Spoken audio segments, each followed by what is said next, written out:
আমরা অর্গানন থেকে এখন করাই 96, 97, 98 একসাথেই করব। কেস রেকর্ডের মধ্যে এটা আছে।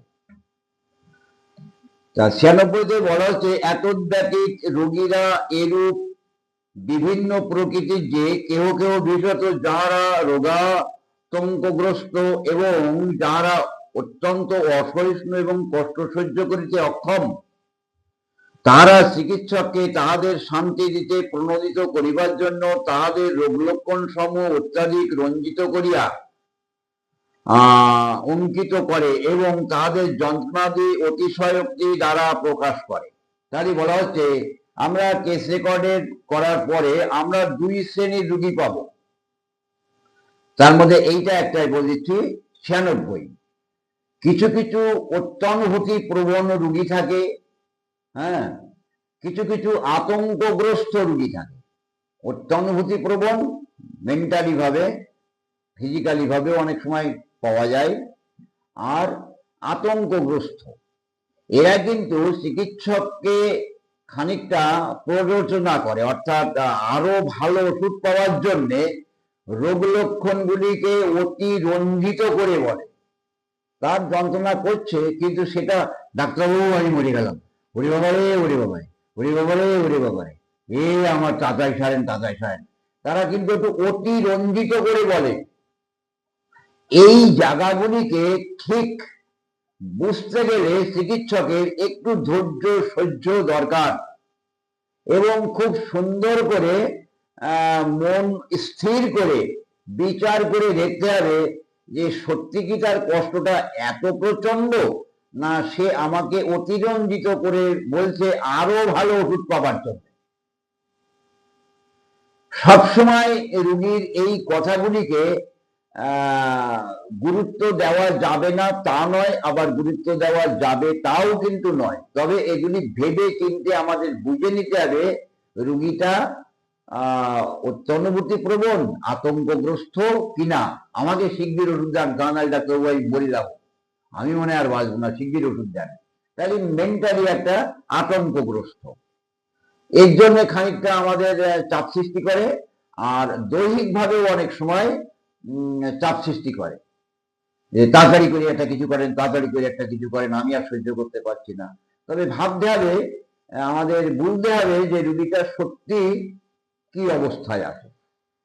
একটা শ্রেণী, আর একটা শ্রেণী আছে পরবর্তীতে 97তে বলা হচ্ছে অপর ব্যক্তিরা উহার বিপরীত চরিত্রের। তারা কেমন বিপরীত? তারা আংশিক আলস্য বা বৃথা লজ্জা, যেগুলিকে লজ্জা করার দরকার নেই সেগুলিকে লজ্জা, মানে বৃথা লজ্জা। লজ্জা নারীদের ভূষণ, লজ্জা প্রত্যেকে থাকে কম এবং বেশি, কিন্তু বৃথা লজ্জা, কিন্তু বৃথা লজ্জা হবে অর্থে যে লজ্জা করা প্রয়োজন নয়, লজ্জার দরকার নেই, তখন এটা জানানোর দরকার চিকিৎসককে। তাহলে বৃথা লজ্জা করে অনেক সময় রোগী বলে না, অলসতা হিসাবে অনেক সময় বলে না, এরূপ মেরু স্বভাব ও মানসিক দুর্বলতা বাসত বলে না। যেমন ব্রাহ্মণা যদি চুপচাপ পড়ে আছে, তার কাছে কষ্টের কথা বললে সে বিরক্তি বোধ করে, খুব একটা বলতে চায় না। আন্নিকা যদি দেখা গেল হয়তো চুপচাপ শুয়ে আছে, তার কাছে 5 বার জিজ্ঞা করলে সঠিক উত্তর দেবে, তার মধ্যে আবার ভুলভাল বলবে, আবার কখনো বলবে বিছনাটা বড় শক্ত। ওপিয়ামের রুগী শিবনেত্র করে শুয়ে থাকবে, বুকের মধ্যে গলার মধ্যে ঘর ঘর করছে, তাকে যদি আবার জিজ্ঞাসা করা যায় তুমি কেমন আছো, বলবে বিছানাটা বড় গরম। হ্যাঁ, এই ধরনের অবস্থা, চক্ষু দুটি শিবনেত্রের মতো ওপিয়ামে থাকে। যাক, তাহলে আমরা বলা হচ্ছে মানসিক দুর্বলতা বলতো, মনটা খুব দুর্বল, তাদের কতগুলো লক্ষণ ব্যক্ত করে না, অস্পষ্ট ভাবে প্রকাশ করে, বা কতকগুলিকে অনাবশ্যক স্থির করে, কিছু বলেই না, আর কিছু যা বলে আংশিক বলে। যত করেই খোঁজা যাক না কেন, ঘুরিয়ে ফিরিয়ে প্রশ্ন করে তার কাছ থেকে বের করা খুব যাই কম। আবার এর মধ্যে আর একটা ব্যাপার আছে, দীর্ঘদিন ধরে ভুগতে ভুগতে অনেক কথা তার মনে থাকে না, আবার অনেক কথা বলে না। সে চিন্তা করে যে ও দুদিন অন্তর পায়খানা, সে তো আমার মারও হয়, আমার ঠাকুমারও হয়, আমারও হয়, ও মনে হয় লোকের ওই রকমই হয়, সে কিন্তু ওটা আর বলার কথা মনে করে না। এ মাঝে মাঝে রাত্রি করে একটু জ্বর হয়, ও ও আর কি বলবো, এখন তো জ্বর নেই, ও আর বলে না। এইরকম অনাবশ্যক মনে করিয়া বলে না। বা জনন যন্ত্রের কোনো রোগ হলে, কোলে সন্তান থাকলে অনেক সময় মায়েরা অনেক কথা চেপে যায়, যদিও লজ্জা সাধারণ ব্যাপার, তবে যদি খুব তেমন কিছু ব্যাপার আমরা জানতে পারি, তাহলে মাদের কাছে সেই ধরনের সরাসরি প্রশ্ন না করে তার স্বামীদের কাছ থেকে জেনে নেওয়াটাই আমাদের কর্তব্য। তাহলে আগের চ্যাপ্টার, আগের সূত্রে কি বলা হচ্ছে, অতিরঞ্জিত এবং মানসিক ভয় থেকে এক ধরনের রোগী পাওয়া যায়, আর অলসতা বশত, মানসিক দৌর্বল্য বশত, বৃথা লজ্জা এবং অনাবশ্যক মনে করিয়া অনেক লক্ষণ আমাদের দিতে চায় না। এই জায়গাটায় খুঁজে বের করতে গেলে ঠিক আমাদের সিবিআই তদন্ত করার মতন, গোয়েন্দা তদন্ত করার মতন করে আমাদের বের করে নিতে হবে। তাহলে এই রোগীর মধ্যে বিষাক্তপূর্ণ লক্ষণ এখন কি আছে, আগে কি ছিল, আমাদের জানতে সুবিধা হবে। বলেছিলাম পুরাতন রোগ ট্রিটমেন্ট করতে গেলে বর্তমান রোগ কষ্ট থেকে, রোগ যখন শুরু হয়েছিল তখন কি কষ্ট ছিল, সেই লক্ষণগুলির মূল্য কিন্তু সব থেকে বেশি। আবারও বলে দিলাম। আচ্ছা, এইবার তাহলে দুই শ্রেণীর পাওয়া গেল। এইবার দেখা যাচ্ছে তাহলে এই যে শারীরিক এবং মানসিক বিকৃতি, অস্বাভাবিক ক্রিয়া অনুভূতি প্রভৃতি সমষ্টি, দেখা যাচ্ছে যে এই যে রুগীরা বলে না, এরা এই জিনিসগুলি কিন্তু খেয়াল করতে হবে, রুগীর প্রতি খেয়াল রাখতে হবে। মানসিক দৌর্বল্য, বৃথা লজ্জা, অলসতা বোধ, অনাবশ্যক বলে কি হবে, বহু তো বলেছি, আর এখানে বলে কি হবে। এরকম অনেক সময় আমাদের মধ্যে রুগী আসে, তাদেরকে আরো সুন্দর করে কেস রেকর্ড করে তার মধ্যে থেকে বিষাক্তপূর্ণ লক্ষণ বা পরিচয়ের লক্ষণ বের করে আমরা মেডিসিন চয়েস করব। পরবর্তীতে গোপনীয় কিছু থাকে, সেগুলিও বললাম। গোপনীয় থাকে যদি প্রকৃত অর্থেই গোপনীয় যদি কিছু হয়, তাহলে স্ত্রীদের বিষয়ে তার স্বামীদের কাছ থেকে, বা মেয়ে হলে, বিবাহিত না হলে তার মা ঠাকুমার কাছ থেকে জেনে নেওয়াটা কর্তব্য। আচ্ছা, এইবার আমরা 98 পাই, যখন রোগী যন্ত্রণা এবং অনুভূতি সঙ্গে বৃত্তান্ত বিশেষভাবে শ্রবণ করা এবং যাহা দ্বারা রোগী তার যন্ত্রণা সমূহকে বুঝাইতে চেষ্টা করে, তাহার সেই আপন মুখের উক্তিগুলির উপর বিশেষ আস্থা স্থাপন করা যেমন আমাদের উচিত। রোগী যখন অনুভূতির কথা, তার কষ্টের কথা, পূর্ব ইতিহাস যদি বলার মতন সেন্স, জ্ঞান, বয়স থাকে, তাহলে তাদের কাছ থেকে শোনাটাই আমাদের কিন্তু বাঞ্ছনীয়। এবং শুনবো, কিন্তু সেটা অতিরঞ্জিত না কিছু বাদ গেল খেয়াল রাখবো।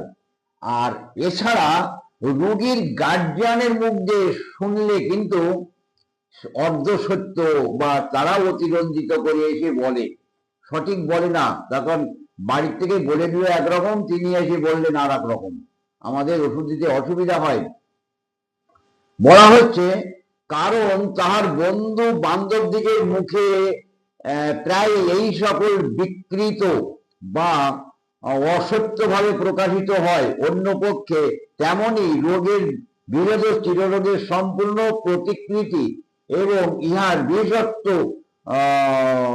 গুলি সংগ্রহে বিশেষ পরিদর্শন কৌশল, মনুষ্য প্রকৃতির জ্ঞান, অনুসন্ধান বিষয়ে সাবধানতা এবং অধিক পরিমাণে ধৈর্যের প্রয়োজন। এই সূত্রে বলা হচ্ছে, তাহলে কি বলা হচ্ছে, রুগীর কথা যেমন বিশ্বাস করতে হবে, তবে সন্দেহ চোখে রাখতে হবে, কোনটা কতখানি সত্যি বলছে ঘুরিয়ে ফিরিয়ে প্রশ্ন করতে হবে। আর রুগীর